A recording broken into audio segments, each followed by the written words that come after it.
Hi, chapter 19, the final chapter of this semester. We will learn second law of thermodynamics. Okay, in this chapter. Okay, so in the previous chapter we learned that there are some two different processes: thermodynamic process, reversible process, and irreversible process.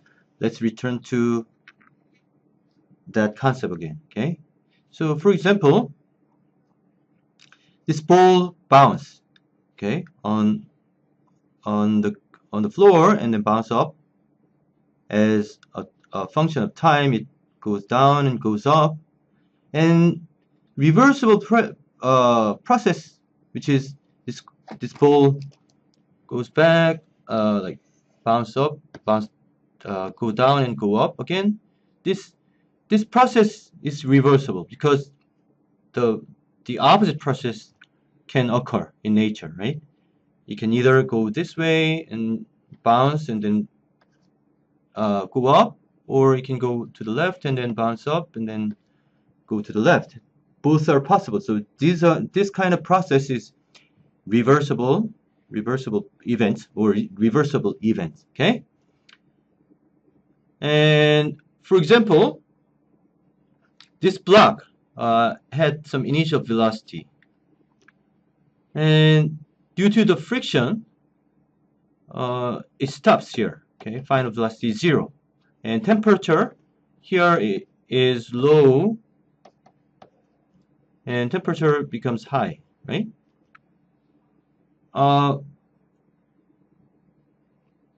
This process does not occur. The opposite process does not occur naturally in nature. For example, if you place some hot object on the floor, it does not move automatically by, and while temperature is dropping, right? This process does not happen. So this kind of event is irreversible event. Okay.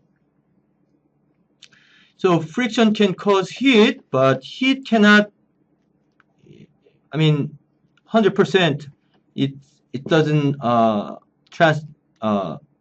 it's not transformed into some mechanical energy, right? And there are some more examples of irreversible events. For example, if you beat an egg and blending yolk, the yellow part and the white, and then it doesn't automatically go back to the initial state. After you mix, it doesn't go, even if you leave it for a long time, it doesn't go back to the yolk becomes the circle and then rest white. And for example, if you put cups of cold and hot water in contact, they become eventually in thermal equilibrium, become the same temperature. But if you put one warm water, it never split into hot and cold water, right, by itself. So some processes, some events are irreversible. Then why are some events irreversible? Okay. Moving block becomes heated while stopping due to friction. Beat an egg, blending yolk and white, and then put cups of cold and hot water in contact. The hot water cool down, cold water warms, but never the reversible. The opposite process never occur by itself, but only this way, right? Occurs. Why? Because these events start with organized state, more organized state. For example, yolk and the white separated, and then they mix together, right? Mix. And also hot water. You have cold water, and after they mix, this is like kind of mixed after the final state. Okay, and so the final state is this is less organized. I mean more organized, organized state to less organized state.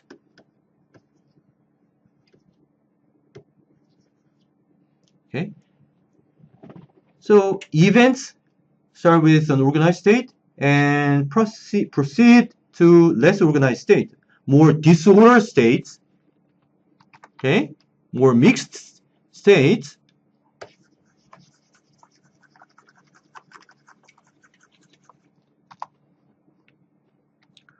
Somehow, this disorganized state does not spontaneously by itself go back to organized state. Okay? Why? This is nature. So what happens is nature tends to its probability. For example, it's related to probability. For example, when you throw a dice, what would be the number of getting, for example, 1? It's 1 over 6. Why? Its probability is 1 over 6. So if you do it, for example, twice, then you cannot you cannot tell which number will come out. But if you do like many times, if you throw the dice like 1,000 times, 1,000 over 6, for example, 1,200 times, then 200 times you will probably get number 1 or number 2 there, if the dice is equally probable to produce each number. For example, if you throw a coin front and back, probably half and half, you will, if you do it like 5 times, then it'll be difficult to exactly, you cannot tell which side will come out how many times. But if you do many times, then it'll follow the probability, right? The same thing here. So if you consider all possible states, for example, if let's just take one example of this, let's say hot and cold water. Okay, hot, cold. Let's say Let's say we consider only this one. Okay, molecule in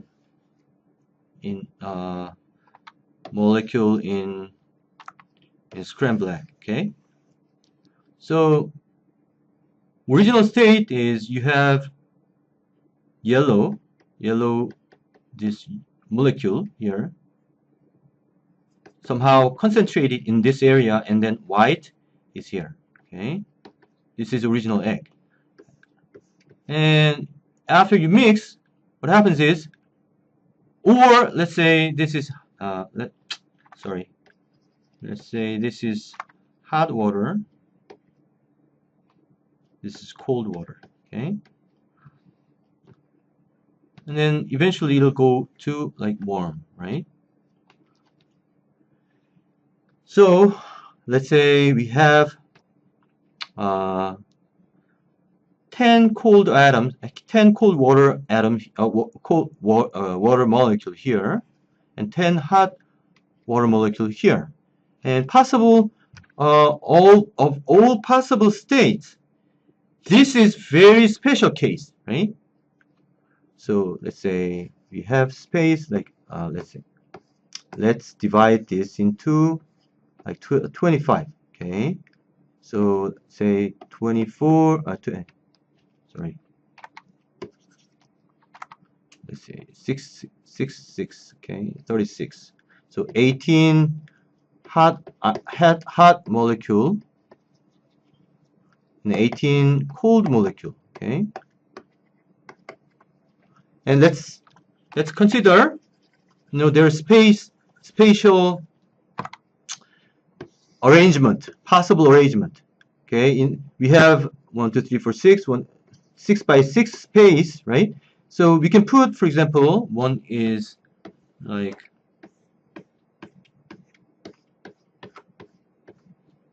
so cold, hot, cold, cold, hot. Let's say we have 18, 18, and then so many we have so many combinations, right? All possible states. There's many states, but let's say cold atoms just is here, 6 times 3. 2, 3, 4, 5, 6. Here all cold. Okay, so 6 times 3.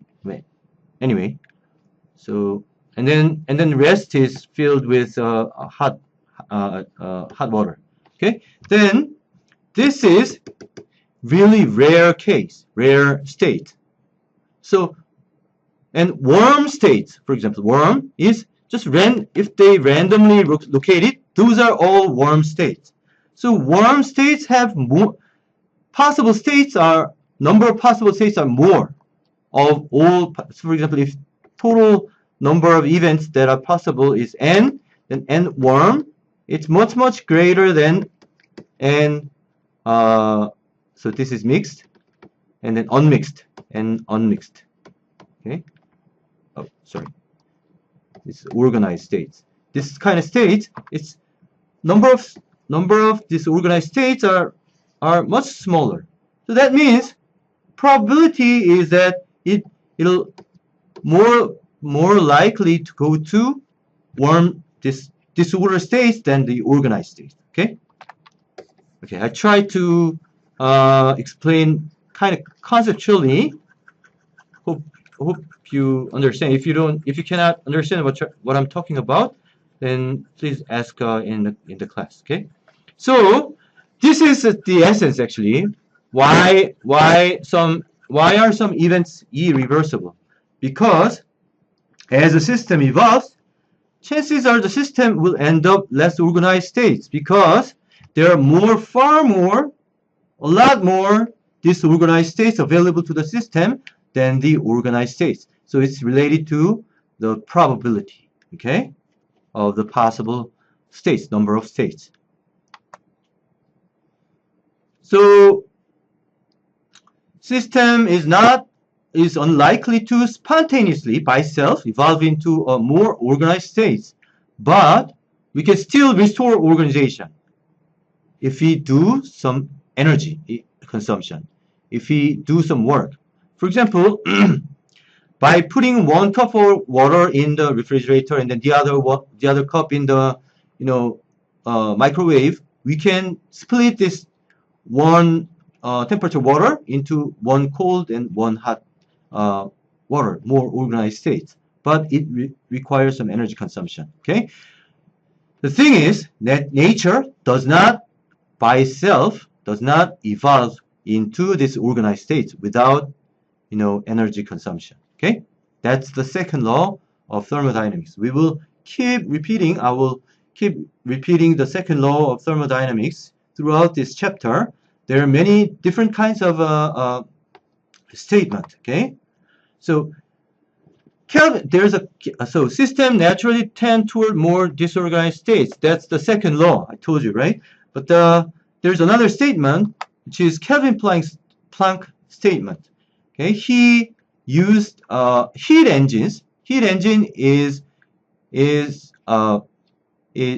actually go through some cyclic process and convert internal energy, the internal temperature, internal energy into work. Okay, or the heat into the work. Okay, so Kelvin Planck's statement of the second law is that they say it is impossible to construct a perfect heat engine. Perfect heat engine means that extracting heat and convert the heat into equal amount of work. So from the heat reservoir, it extract heat and increase the internal energy, and then change all that energy into the mechanical energy. So what it means is that thermal energy, not 100%, thermal energy can go transfer to mechanical energy. Okay, there's no perfect heat engine, but actually these are actually same thing. Later I will show. Okay, system tend to go towards more disorganized states. This is actually same thing as there is no perfect heat engine. Okay, so according to Kelvin Planck statement, what should happen is the heat engine should extract from high temperature reservoir, extract some heat, and then do some work, and then some leftover heat should be rejected to the cold reservoir. Okay, QC should be always greater than 0. Okay, refrigerator is opposite to heat engine. So extract heat from the cold reservoir, and then some externally to reject heat, and then absorb heat from the cold reservoir and then reject heat to the hot reservoir. Perfect refrigerator is heat just flow from the cold reservoir to hot reservoir. Okay, this is not possible according to the second law. I will tell you in the next slide, but this is perfect refrigerator. Heat naturally flow from the cold side to hot side, right? So in chapter 15, 16, we learned that if you put contact to object, hot and cold object put together, then heat will flow from the high temperature to low temperature, right? And then until they eventually become same temperature, right? But here what it says, perfect refrigerator, is that heat flows from the low temperature to high temperature, keep flowing. Okay, this is not possible. Only for the heat to flow from the low temperature to high temperature, we require work. Okay, so this is Clausius statement. This is why heat flow cannot flow automatically by itself from the cold reservoir to hot object. It's because it violates second law of thermodynamics. Clausius' statement is that it is impossible to build a perfect refrigerator. This is actually equivalent to Kelvin Planck statement. There is no perfect heat engine. 100% heat cannot go converted to work. It's the same equivalent. Okay, Clausius' statement, which is it is impossible to build a perfect refrigerator, is the same equivalent statement that the Kelvin Planck statement, which is there is no perfect heat engine. Okay, assume Clausius' statement are false. Okay, if this is false, there is no.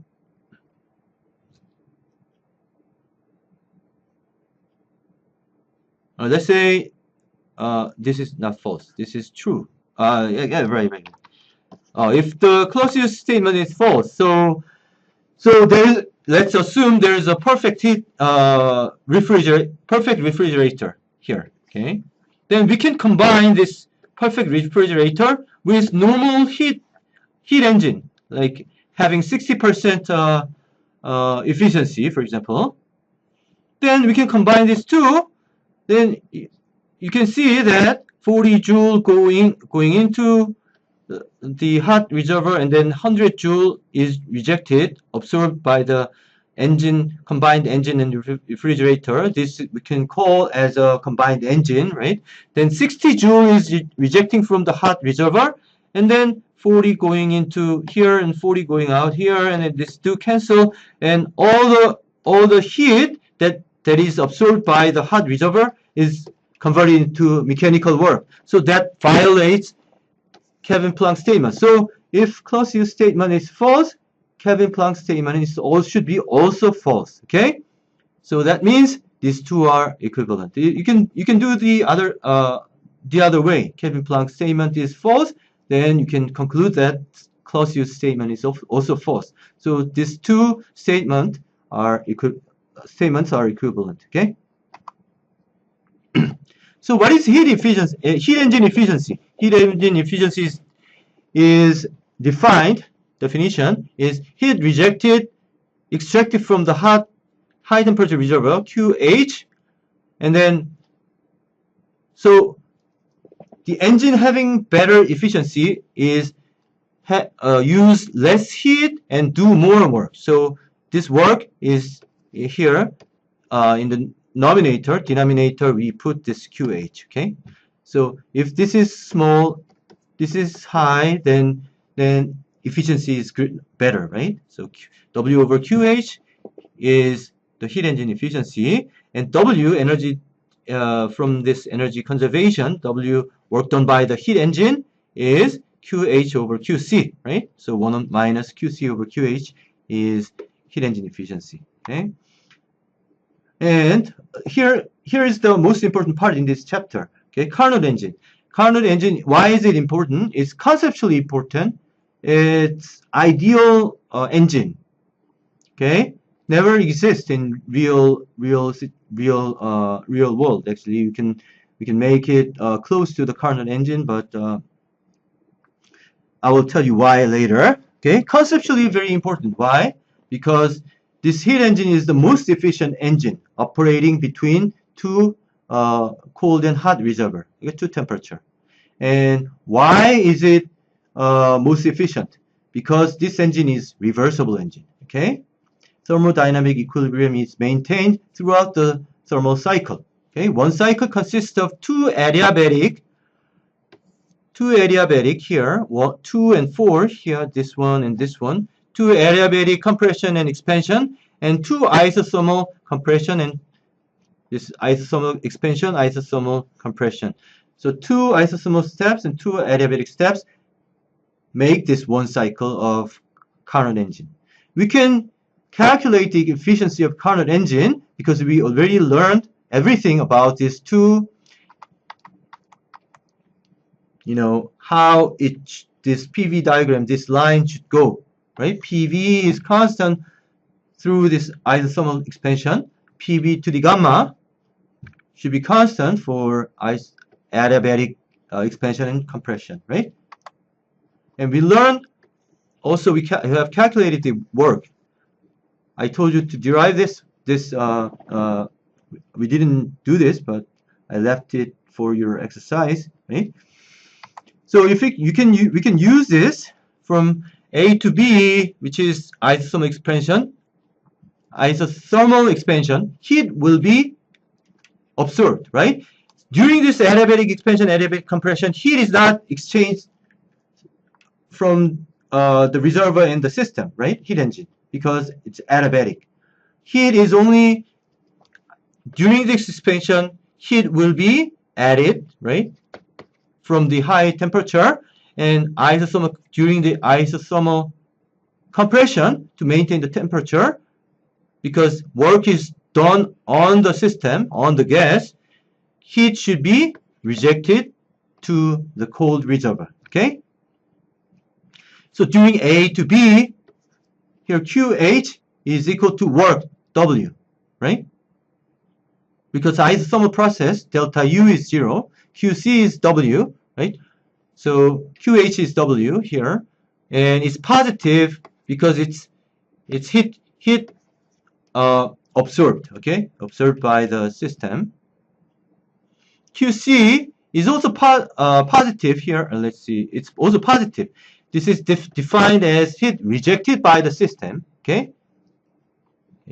So QC over QH is from this 2, we can have this relation, derive this equation.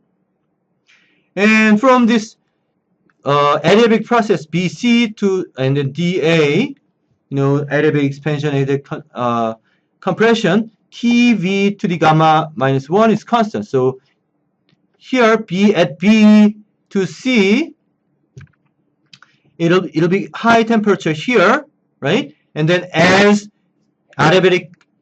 during adiabatic expansion, we learned that temperature drops, right? Because heat is not provided. You can review the previous chapter. During the adiabatic expansion, temperature drops. during the adiabatic compression, temperature increase, okay? So temperature drops, okay?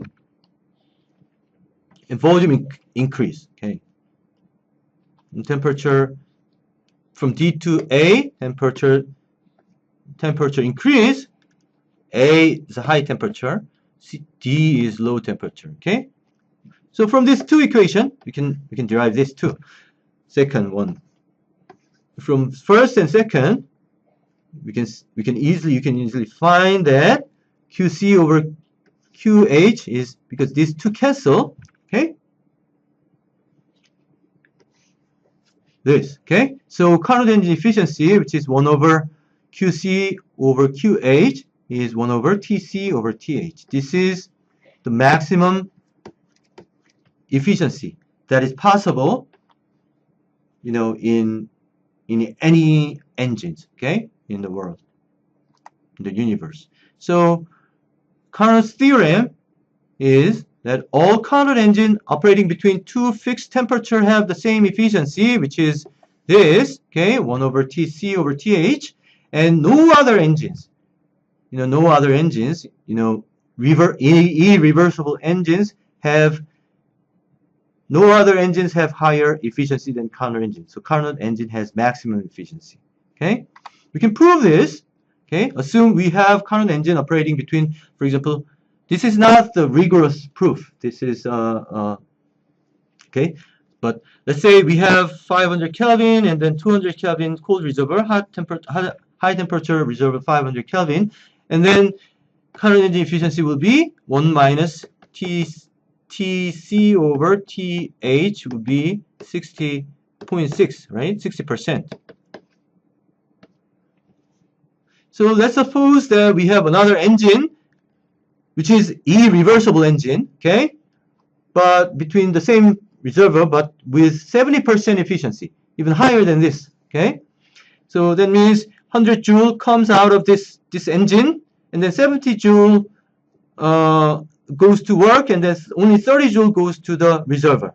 And because this engine is not reversible, okay, normal engine is not reversible, the Carnot engine is reversible, so we can reverse this process. So 40 joule comes out of the cold reservoir, and then 100 joule goes into the hot reservoir, and then 60 joule do the work here, okay? Then if you combine this engine, normal engine, irreversible engine, having 70% efficiency, and reversible Carnot engine having 60% efficiency, then we can make a perfect refrigerator which violates second law of the thermodynamics, which is Clausius' statement of a statement, right? So that means if there's any irreversible engines that any engines having efficiency higher than Carnot engine, that violates second law of thermodynamics, okay? So heat engine efficiency is defined as like what we put in. We want to put in less energy, right? The energy we put in, for example, heat engine, it was efficiency is heat injected into the system, right? We want to use less heat, but we want to maximize the work, right? Heat engine is converting heat to work, so we want to minimize this one, maximize this one. So what we put in for the refrigerator or heat pump, and then what we put in the denominator for the efficiency, coefficient of performance efficiency, same thing. Higher quantity we want, we put in the denominator, okay? So for example, refrigerator, we want to use less work, so, right? And then we want to put, reject as much heat as possible, QC. So QC over W is coefficient of performance for refrigerator. Heat pump is a heater, okay? We want to put, heater is what? You want to put more, as high this QH, right, inside house, right, by using less work, okay? So QH over W is the coefficient of performance for heat pump. Okay, and maximum efficiency of this, all these occur when this condition happens. Okay, because this is the maximum, the condition for the reversible process. Okay, so reversible refrigerator, reversible heat pump should have maximum efficiency, maximum coefficient of performance when this condition is hold. So maximum coefficient of performance for refrigerator will be this, and the maximum coefficient of performance for heat pump will be this. Okay, if you plug this into here. Okay, so because to increase the efficiency of heat engine, one engine might have some all natural in nature. All the engines are irreversible. It's not. It's difficult to make a perfect heat engine, right? So, and some of the, so this is, for example, like 1000 Kelvin, and it'll do some work, right? And here cold reservoir will have some, for example, 500 Kelvin, and heat is rejected and it does some work, but this energy is lost, is waste, right? So usually what people do to increase the efficiency is that using this as a second hot reservoir, put another engine here, and then use this heat, leftover heat, to do some additional work, W2. Okay, so it's combined cycle. So and better power plant. Okay, combined combined cycle power plants achieve higher efficiency than one of each. Okay, efficiency 1, efficiency 2. If you calculate the combined engine's efficiency E, it's greater than E1 or in E2. Okay, for even if these two engines are Carnot engines. Okay, this is Carnot 1, Carnot 2, and combined engine, Carnot engine, also should have greater efficiency. Yeah, I mean, it's very easy to prove, right? C1 will be 1 minus TH over TI. C2 will be 1 minus TI over TC, but this combined one will be 1 minus T8. Sorry, this is opposite. TI, TH, TC, TH. So all these two should be greater than this, smaller than this one. Okay, this is greater, right? Because this is smallest. Okay. Okay, so we have to talk about the energy quality. Energy quality is related to this second law. Okay, so Clausius theory, for example, Kelvin Planck statement of second law is that all the thermal energy cannot be transferred to mechanical energy, right? So that means energy quality, we can say that even if this is equal amount of energy, 100 joule, mechanical energy can 100%, you can go to thermal energy, but thermal energy cannot be transferred, converted to mechanical energy 100%. For example, you know, this block has some mechanical energy, initial velocity, and then due to the friction, temperature can rise, right? But this high temperature one cannot move by itself, and it can move, but it can, you know, you can make it move by using some, you know, heat engine or something that internal energy can be transferred into mechanical work, but still 100% you cannot convert it. You cannot convert it. That's Planck's Kelvin Planck statement, right? So that means thermal energy has lower energy quality than the mechanical energy. Because mechanical energy can convert it to thermal energy 100%, but the thermal energy cannot be converted into mechanical energy 100%, right? So energy quality is not the same for all energy. Thermal energy has lower energy quality, and if you consider the disorder, this high temperature thermal energy has more disorder, right? Than mechanical energy. So if the block moves as a whole at a speed v naught or something, then because all the molecules inside the solid moves as a whole, you know, in one direction, it has more or less, you know, organized, okay? But this block doesn't move, but it randomly moves, you know, by in random direction. If it has the same kinetic energy, internal energy, then, you know, it's more disorder than this state, right? This gas molecule move in one direction as a whole, and gas molecule move random direction, but the total total kinetic energy are the same, but then this state is more organized, less disorder than this state, right? Than the thermal state. So, and we say this degree of disorder we call entropy. Okay, if this degree of it's more disordered, or degree of disorder is higher, then it has higher entropy. Okay, later we will quantify this entropy, but now you have to understand conceptually what this entropy means. It means degree of disorder. Okay, so this state here, having mechanical energy, is more organized, having less disorder. So it has lower this entropy than this thermal the state that having the same amount of thermal energy. Okay.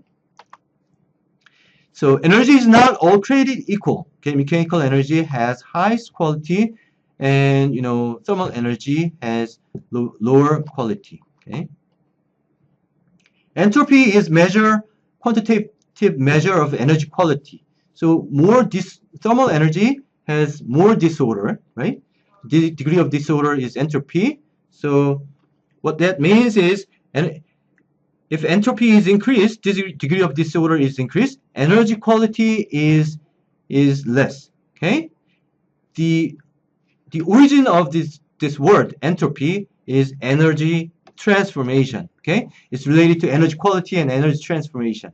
Okay, if entropy is greater, then energy quality is less. Okay.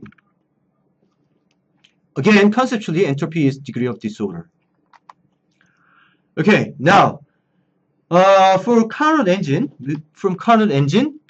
we found this relation QC over TC is equal to QH over TH. For here, QC is heat rejected from the system to the low temperature reservoir. QH is heat absorbed by the heat engine from the high temperature reservoir, right?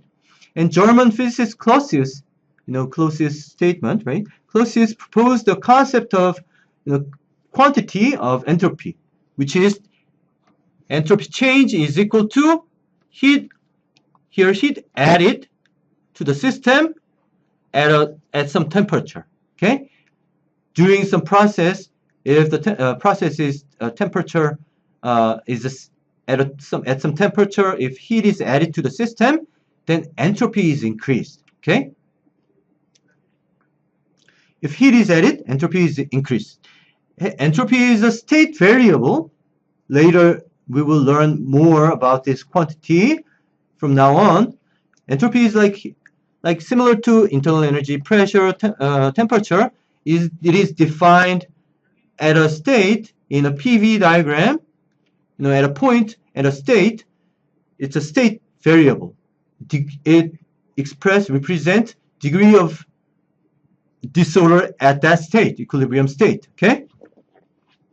And entropy change. Let's find some entropy change in reversible Carnot engine using this definition. Okay. how much entropy is changed. Entropy does not change during, so Carnot engine consists of two adiabatic, right, process plus two isothermal process, right? Isothermal expansion, isothermal compression, and adiabatic during adiabatic expansion, adiabatic compression, because Q observed heat, rejected heat is 0, right? So entropy change is 0 here. Delta S is 0. So we need to only consider these two isothermal process to calculate this total entropy change during one cycle of Carnot engine. Okay? During isothermal expansion, entropy of the system increases by QH over TH, right? Because during the expansion, heat is observed, right? While temperature is maintained at the same temperature, TH. Let's go back. See here,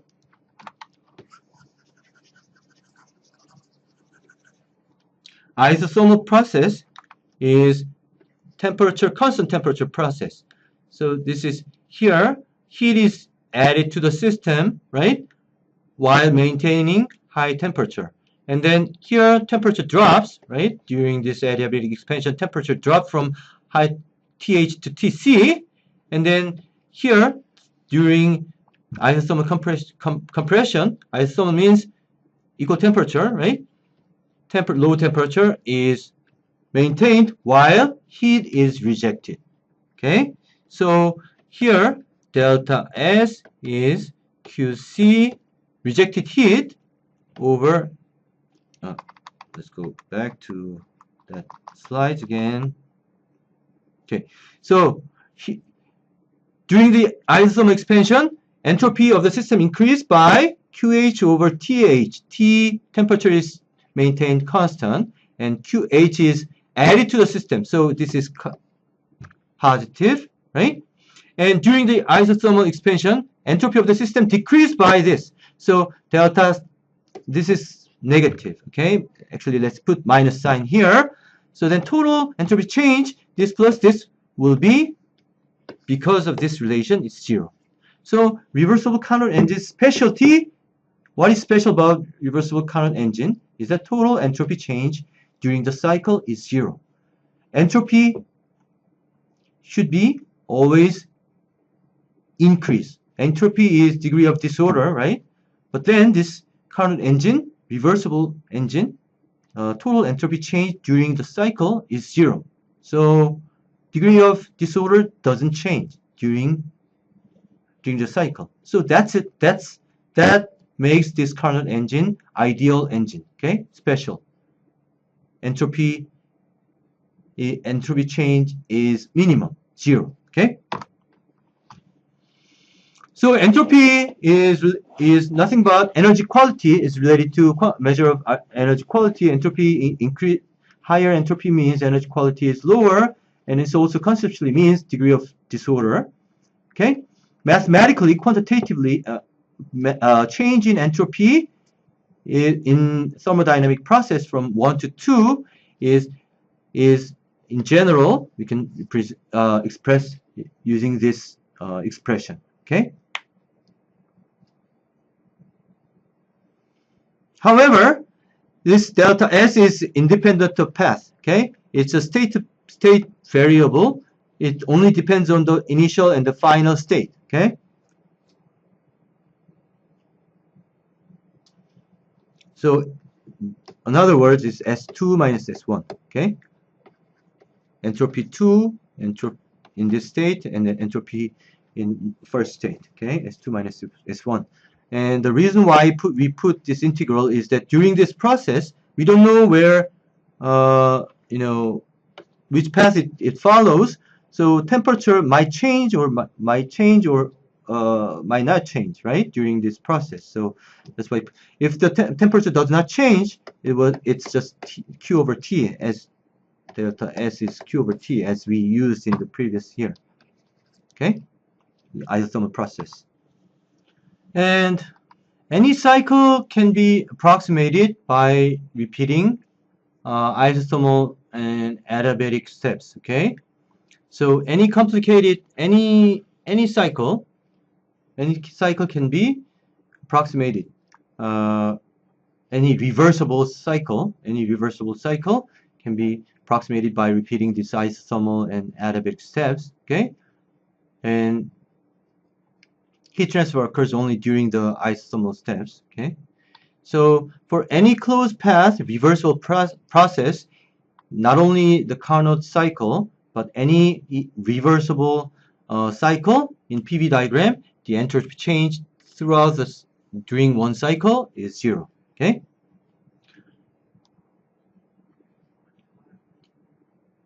Here we changed this concept. We QC we used the previously we defined the heat rejected from the system, right? But here we defined its QC as heat added to the system. Okay, so T for example TH to QH plus TC QC is 0 in this following this this definition. So opposite sign. Okay. What about irreversible process? Irreversible process. We don't know. How can we find entropy change in irreversible expansion? For example, that we learned in previous previous chapter, that this gas is located here, and then we remove the partition suddenly, then it expands, right? But there's no pressure difference, so it doesn't do any work. So, and temperature remains the same, and the system is isolated. Okay? So work done is 0, Q is 0. Okay, so it's kind of adiabatic process, but still the initial final state, if you compare, they have the same temperature because internal energy is the same. Okay, so I told you that we can find the delta S by using this dq over t, right? But it only depends on the initial and final state entropy. It doesn't, the entropy change doesn't matter which path you follow which path the thermodynamic process follows. Okay, and because this irreversible expansion, during this irreversible expansion, we don't know, the thermodynamic parameters are not well defined. So we cannot perform this integration for this during this irreversible expansion. But then what we can do is we can choose another reversible process that share the same initial and final condition, final state, share the final state. So arbitrarily. So we can, because we know internal energy doesn't change during this process, the final state, temperature T2 is the same here. So it's we can use isothermal expansion to calculate the entropy. Okay. Why do we not use adiabatic expansion?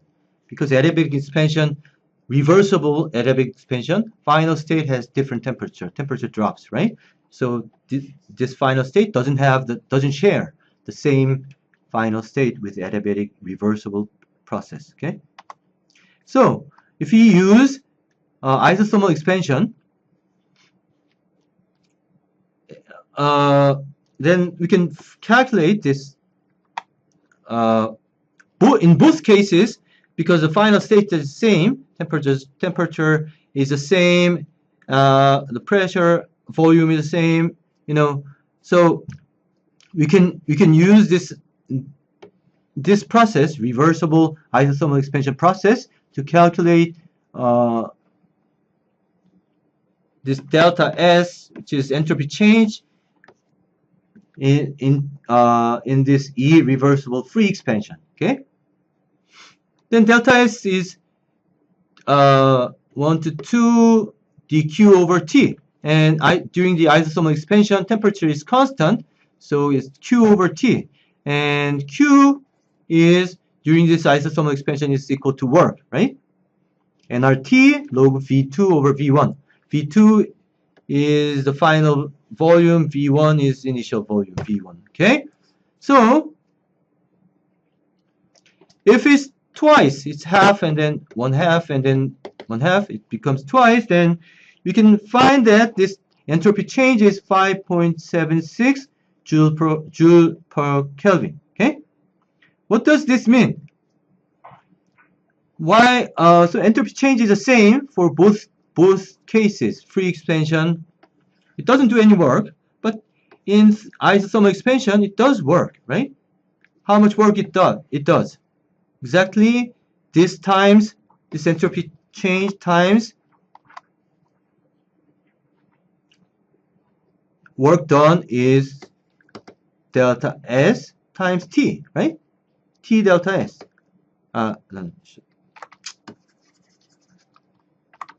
Work done during the isothermal process is T delta S, right? This amount of work is done during this isothermal process, but during this free expansion, even if the entropy increase, same amount of entropy increase, this work wasn't done, right? But the final state is the same. So this state lost this amount of work that was available. So this state, if they put some pedal here or piston here, this system while it becomes the final state, it could do this amount of work, but it lost the available work that the initial state can do by through this free expansion, irreversible expansion process, right? So during this irreversible process, the energy, this amount of energy becomes unavailable to work, okay? T times delta S. If T is not this isothermal expansion, temperature is constant, but if during the process temperature changes, then let's say we can lower bound, we can put T minimum, okay? Let's solve this example. So 2-liter cylinder contains 5 mole. Here, this cylinder contains 5 mole of the compressed gas at 300 Kelvin. If the cylinder is discharged into 150-liter vacuum chamber and its temperature remains at 300 Kelvin, so it's irreversible expansion, free expansion, right? Just valve, closed valve opened, okay? Doesn't do any work. How much energy has become unavailable to do work? It could do some work, but it lost work. How much energy it lost is same as what we found, okay? Adiabatic free, irreversible free expansion, okay? And energy work lost is unavailable anymore is minimum T temperature times delta S, okay? Temperature is 300 Kelvin, delta S is this, right? So, 54 kilojoule is lost, okay? Okay, so this is it. Thank you for the attention. Okay.